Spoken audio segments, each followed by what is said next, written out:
بسم اللہ الرحمن الرحیم۔ قال اللہ تعالیٰ فی کتابہ المجید والفرقان الحمید، الف لام میم ذالک الکتاب لا ریب فیہ۔ ماہ خدا ہے، خدا کا مہینہ ہے،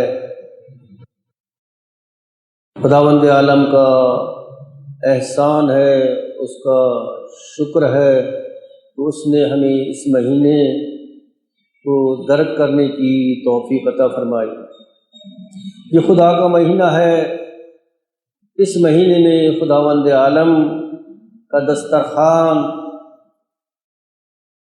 مومنین روزہ داروں کے لیے آمادہ ہوتا ہے۔ اس مہینے میں یہ مہینہ برکتوں کا مہینہ ہے، جس میں شیطان کو زنجیروں سے جکڑ دیا جاتا ہے۔ اس مہینے کی فضیلت جو احادیث میں بیان کی گئی ہے کہ انفاسکم تسبیح، اس مہینے میں انسان کا، روزے دار کا سانس لینا بھی تسبیح ہے۔ ونومکم عبادت، یہ ایسا مہینہ برکتوں والا مہینہ ہے کہ جس میں انسان اگر روزے دار سوئے تو اس کی عبادت شمار کیا جاتا ہے۔ ودعاؤکم مستجاب، اس مہینے کی برکت سے خداوند عالم روزے دار کی دعاؤں کو قبول کرتا ہے۔ یہ مہینہ برکتوں کا ہے، یہ مہینہ خدا کا مہینہ ہے، رحمتوں کا مہینہ، یہ مہینہ قرآن کا مہینہ۔ جس طرح کے روایت میں ہے کہ لکل شیء ربیع، ہر شے کی بہار ہوتی ہے، ہر شے کا موسم ہوتا ہے۔ لکل شیء ربیع و ربیع القرآن شہر رمضان، ہر چیز کی ایک بہار ہوتی ہے، اور قرآن کی بہار جو ہے ماہ مبارک رمضان، جس کے بارے میں امام رضا علیہ السلام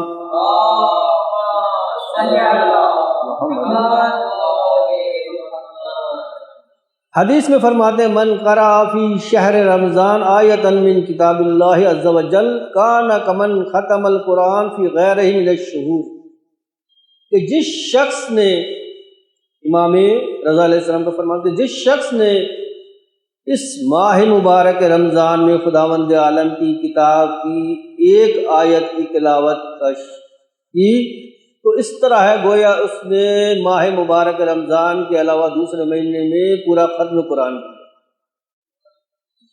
تو یہ عظمت ہے اس مہینے کی کہ اگر ایک آیت کی تلاوت کرے تو پورے قرآن کا ثواب ملتا ہے۔ قرآن مجید جس طرح کہ میں نے ابتدائی آیت میں آپ کے سامنے تلاوت کی کہ جس میں خداوند عالم نے فرمایا الف لام میم ذالک الکتاب لا ریب فیہ، یہ وہ کتاب ہے کہ جس میں کوئی شخص نہیں، کوئی شک کی گنجائش نہیں، لا ریب فیہ، کوئی شک نہیں، کوئی شک کی گنجائش نہیں، لا ریب فیہ ھدی للمتقین، اس کتاب کا، یہ کتاب کس کے لیے ہدایت ہے؟ متقین کے لیے، یعنی قرآن جو ہے ہدایت کرتا ہے متقین کی۔ متقین کی قرآن ہے کیا؟ خداوند عالم کی وہ کتاب ہے کہ جس میں کوئی شک نہیں۔ قرآن مجید اسلام کی مقدس اور مرکزی کتاب ہے، جس کے متعلق اسلام کے پیروکار کا اعتقاد یہ ہے کہ یہ کلام الہی ہے، اور اسی بنا پر انتہائی محترم اور قابل عظمت کتاب شمار کی جاتی ہے۔ اس کتاب کو خداوند عالم کی طرف سے جبریل پیغمبر پاک پر نازل کیا، اس کتاب کو وحی کے ذریعے سے، اور ہم مسلمانوں کا اس بات میں یہ عقیدہ ہے کہ یہ قرآن مجید خدا کی ایسی کتاب ہے کہ جس میں کسی قسم کی تحریف نہیں، یعنی اس میں کسی قسم کی کمی اور زیادتی نہیں۔ کمی اور ذاتی تحریف سے یہ کتاب جو ہے پاک ہے۔ دنیا کی واحد اور محفوظ کتاب ہونے کی حیثیت رکھتی ہے جس کا حقیقی مفہوم تبدیل نہیں ہو سکتا، اور تمام دنیا میں کروڑوں کی تعداد میں چھپنے کے باوجود اس کا متن ایک ہی جیسا پایا جاتا ہے، عبارت ایک ہی جیسی ہوتی ہے۔ یہ کتاب جو ہے جس طرح دوسری آسمانی کتابیں صحف، جس طرح صحف ابراہیم، زبور، توریت، انجیل، یہ تمام کتابیں جو نازل ہوئیں، یہ ہماری کتاب جو خداوند عالم نے ہماری ہدایت کے لیے، اپنے بندوں کی ہدایت کے لیے بھیجی، یہ تمام ان آسمانی کتابوں کی تصدیق کرتی ہے۔ یعنی قرآن پاک اللہ کی یہ آخری کتاب، یہ تمام گزشتہ کتابوں کی جو ہے تصدیق کرتی ہے کہ دوسری کتابیں جو ہے وہ بھی برحق ہے۔ قرآن مجید میں کل 114 صورتیں ہیں، جن میں 83 جو ہے مکے میں نازل ہوئی ہیں، جنہیں مکی سورہ کہا جاتا ہے، اور 27 سورہ جو ہے مدینے میں نازل ہوئی، جن کو مدنی کہا جاتا ہے۔ اب خداوند عالم نے جب قرآن میں یہ فرمایا کہ ھدی للمتقین، یہ کتاب جو ہے متقین کے لیے ہدایت ہے۔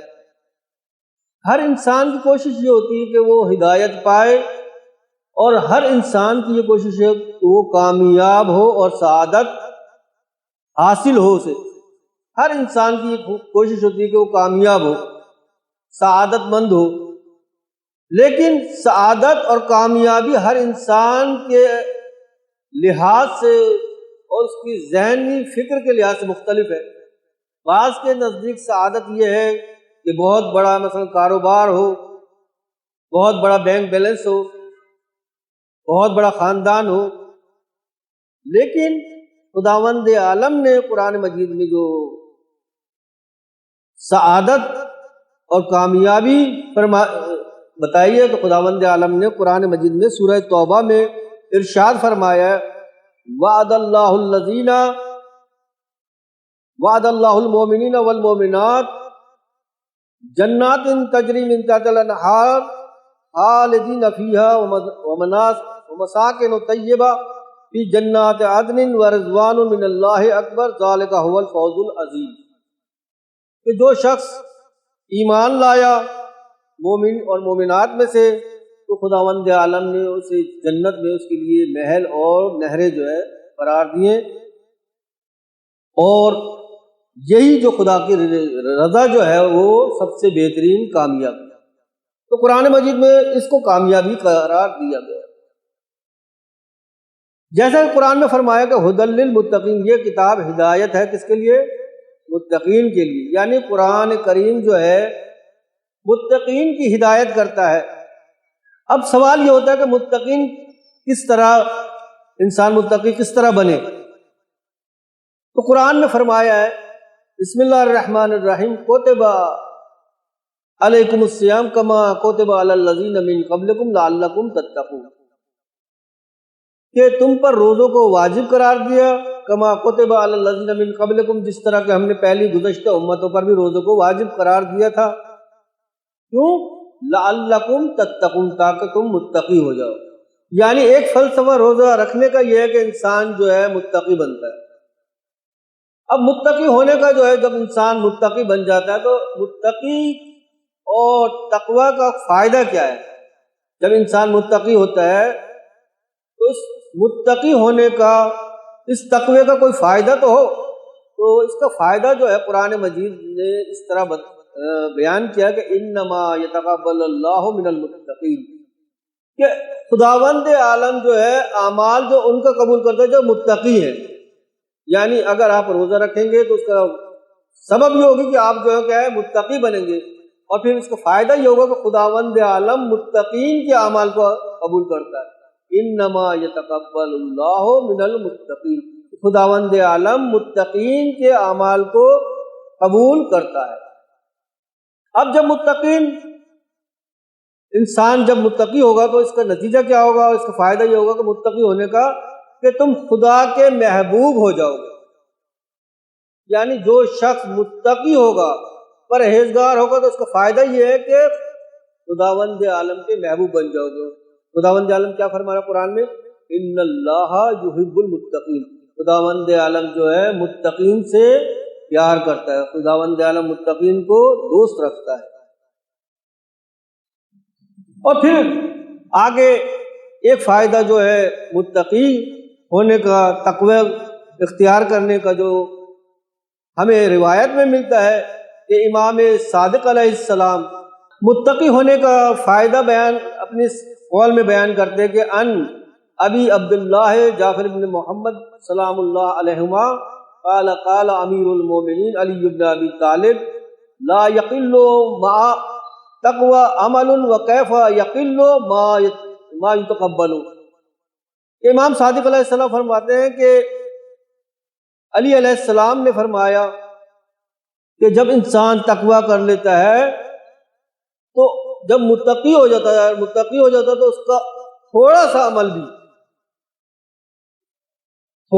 بھی وہ کم نہیں ہوتا خدا کی بارگاہ میں، یعنی تھوڑا سا عمل بھی خداوند عالم کی بارگاہ میں بڑا شمار کیا جاتا ہے۔ لہذا یہ امام علیہ السلام کی روایت ہے کہ اگر انسان تھوڑا سا عمل بھی کرے، ذرا سا عمل بھی کرے لیکن تقوی کے ساتھ، تو اگر اس نے ایک بار بھی سبحان اللہ کہا، یا مثلا کسی اپنے عزیز اقارب کے ساتھ صلہ رحم کیا، یا خدا کی راہ میں تھوڑا سا صدقہ دیا، تو اپنے اس عمل کو کم شمار نہ کرے، کیونکہ تقوی کے ساتھ جو امام فرماتے ہیں کہ لا یقلو، کہ کم نہیں شمار کیا جاتا ہے عمل جب تقوی کے ساتھ ہو۔ کیوں کم شمار نہیں کیا؟ تو اس لیے کہ جب جو عمل خداوند عالم کی بارگاہ میں قبول کیا جائے وہ کس طرح کم ہو سکتا ہے۔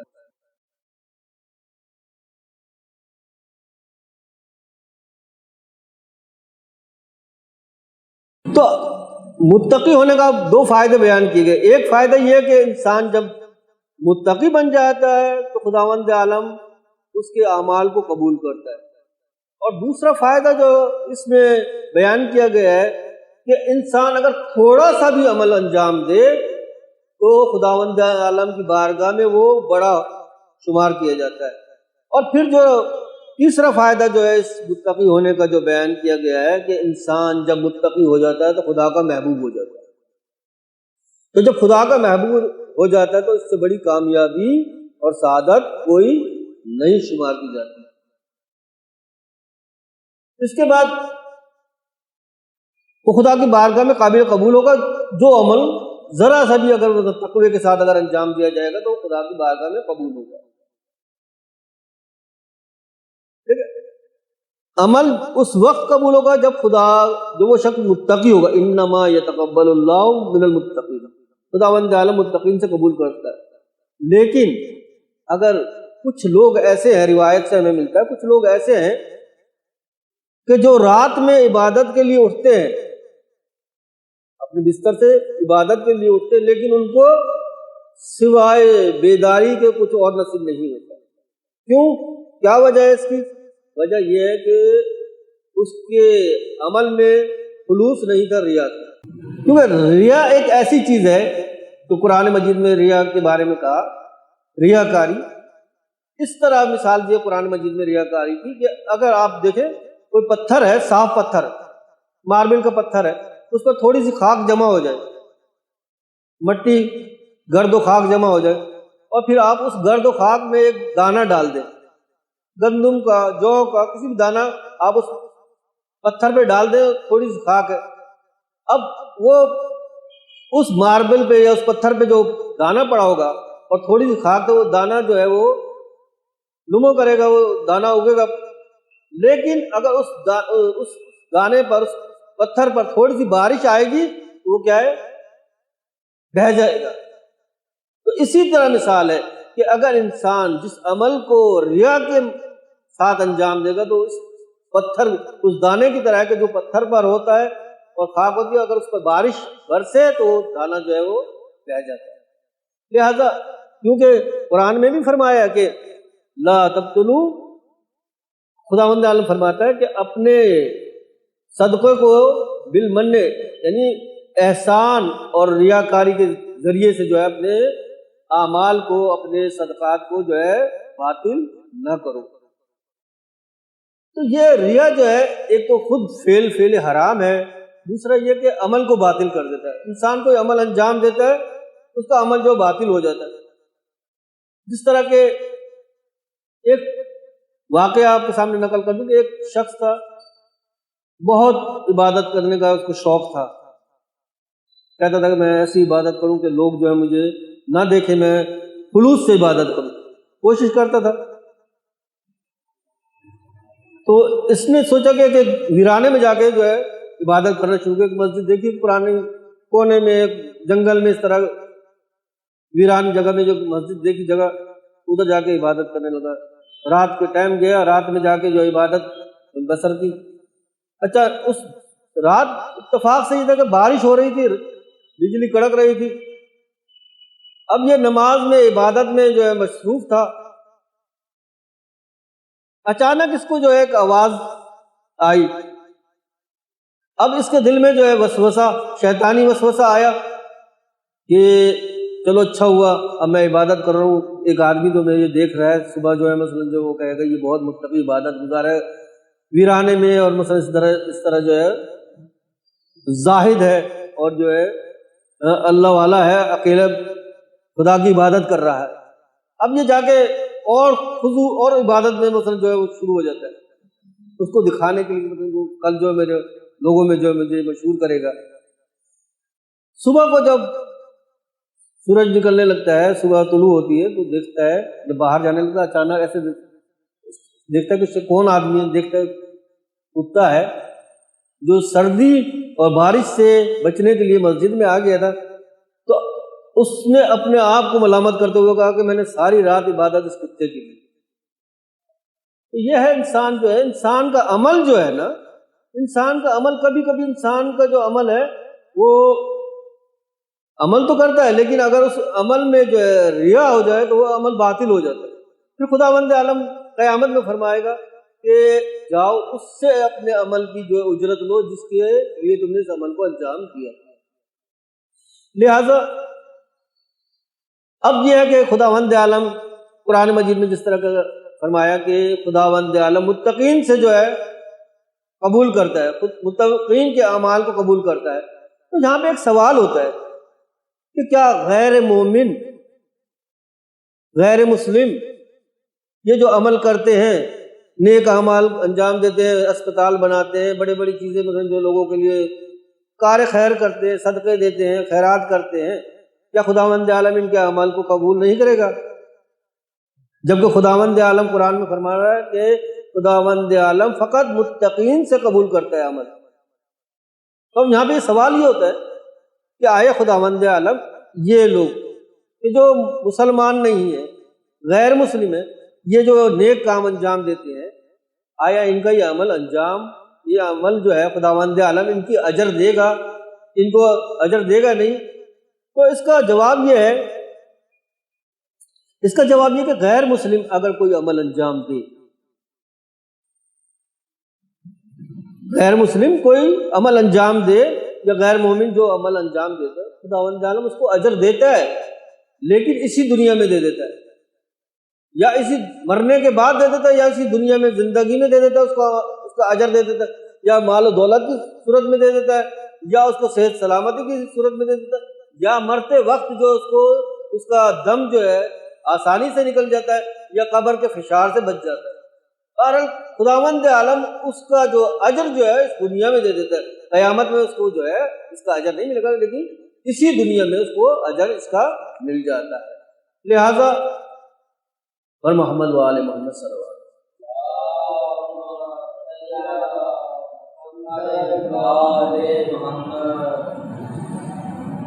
تو غیر مسلم کا جو ہے اس کا بھی عمل کا جو ہے اجر خداوند عالم اس کو جو ہے دیتا ہے. لیکن فرق یہ ہے، ایک متقین کا عمل جو خداوند عالم کی بارگاہ میں قبول ہے، اور ایک یہ مسلمان غیر مسلمان یا مثلا بے دین، اس نے بھی کوئی عمل انجام دیا، لیکن فرق ہے مومن اور غیر مومن، متقی اور غیر متقین کے عمل میں فرق یہ ہے کہ متقین کا عمل جو ہے وہ اعلیٰ درجے پر، کمال اعلیٰ درجے پر مثلا فائز ہوتا ہے خدا کی بارگاہ میں، اور غیر متقی کا عمل جو ہے خدا کی بارگاہ میں قبول ہوتا ہے، لیکن اس مقام اور اس اعلیٰ درجے کو نہیں پہنچتا۔ لہذا یہ خداوند عالم جو ہے صرف متقین کے اعمال کو قبول کرتا ہے، لیکن فرق یہ ہے کہ متقین کا اعمال جو ہے اس درجے اعلیٰ کو پہنچتا ہے، اس بلندی کو پہنچتا ہے، اس مقامات کو پہنچتا ہے، لیکن غیر متقی کا اعمال جو ہے اس مقام تک نہیں پہنچتا۔ بس اب ہمیں قرآن مجید میں خداوند عالم نے، کہ خداوند عالم ہمارا خالق ہے، خداوند عالم ہمارا کیا ہے؟ خالق ہے،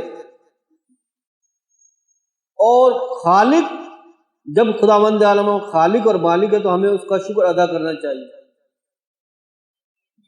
قرآن مجید میں خداوند عالم کہہ رہا ہے وشکرو، شکر کرو، اور پھر وہاں پہ سورہ کوثر میں فرمایا بسم اللہ الرحمن الرحیم انا اعطیناک الکوثر، اے رسول ہم نے تمہیں کوثر عطا کی۔ اب کوثر عطا کی تو اب اس کا شکر کیا ہے؟ فصلی لربک وانحر، پس تم خدا کی نماز پڑھو۔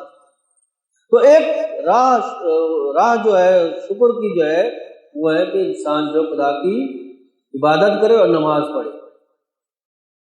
یہاں پہ ایک سوال ذہن میں یہ آتا ہے کہ خداوند عالم کہہ رہا ہے کہ جس طرح قرآن مجید میں ارشاد فرمایا ہے کہ وما خلقت الجن والانس الا لیعبدون، کہ ہم نے جن اور انس کو خلق نہیں کیا مگر یہ کہ وہ ہماری عبادت کرے۔ سوال یہاں پہ یہ ہوتا ہے کہ آیا خداوند عالم ہماری عبادت کا محتاج ہے؟ کیا خداوند عالم کو ہماری عبادت کی ضرورت ہے؟ یہ ایک سوال اکثر ذہن میں نوجوانوں کے آتا ہوگا کہ آیا خدا کو ہماری عبادت کی ضرورت ہے، ہم کیوں نماز پڑھیں؟ تو یہاں پہ جو ہے اس سوال کا جواب یہ ہے کہ خداوند عالم ہماری عبادت کا محتاج نہیں۔ جس طرح اس کی مثال یہ ہے کہ اگر کوئی انجینئر یا کوئی مستری لوگوں سے کہے کہ اپنا گھر جو ہے سورج کی طرف رخ کر کے بنائے، اپنے گھر کا رخ جو ہے سورج کی طرف بنائے، اور لوگ جو ہے اس کی مخالفت کریں اور اس کے سورج کی طرف رخ کرنے کے بجائے سورج کے پشت کر دیں اپنے گھر کا، تو کیا سورج کو نقصان پڑے گا؟ سورج میں کوئی کمی نہیں آئے گی، سورج کے جو کمال میں کوئی کمی نہیں آئے گی۔ اسی طرح اگر تمام انسان جو خدا کی عبادت نہ کرے تو خداوند عالم کی خدائی میں کوئی کمی نہیں آتی۔ لیکن ہم جو خداوند عالم کی عبادت کرتے ہیں یہ وجہ کیا ہے؟ وجہ یہ ہے کہ ہمیں جو ہے ہماری ظرفیت بڑھتی ہے، ہمارے درجات بڑھتے ہیں، ہمارے کمالات میں اضافہ ہوتا ہے۔ لہٰذا یہ جو ہے خداوند عالم جو، کیونکہ خداوند عالم فرمایا کل لہ قانتون، ہر ہستی، ہر تمام کائنات جو ہے اس کے لیے جو کیا عبادت گزار ہے۔ اب انسان کہے کہ میں خدا میری عبادت کا محتاج ہے، ایسے نہیں، بلکہ خداوند عالم کی اگر آپ عبادت کرتے ہیں تو اس لیے کرتے ہیں کہ انسان کو خود فائدہ ہوتا ہے، انسان کے درجات بڑھتے ہیں۔ خداوند عالم فرماتا ہے ان تکفروا انتم ومن فی الارض جميعا، اگر تم خدا کی خدائی کا انکار کرو، بلکہ تمام زمین پر جو لوگ بھی ہیں اگر خدا کی خدائی کا انکار کریں تو اس کی ذات میں کوئی فرق نہیں آئے گا، اس کی خدائی میں کوئی فرق نہیں آئے گا۔ جس طرح کہ میں نے مثال دی کہ اگر کہیں کہ سورج کی طرف گھر کا رخ کرو تو سورج کو کوئی فائدہ نہیں ہوگا اگر ہم اس کی طرف رخ کریں گے، اور اگر ہم اپنا گھر کا رخ جو ہے سورج کے مخالف کر لیں گے تب بھی جو سورج کو کوئی نقصان نہیں آئے گا۔ اسی طرح خداوند عالم کی اگر ہم عبادت کریں گے تو خدا کو کوئی فائدہ نہیں ہوگا، اور اگر ہم خدا کی عبادت نہ کریں گے تو اس کو کوئی نقصان نہیں ہوگا۔ بر محمد و آل محمد صلی اللہ علیہ وسلم۔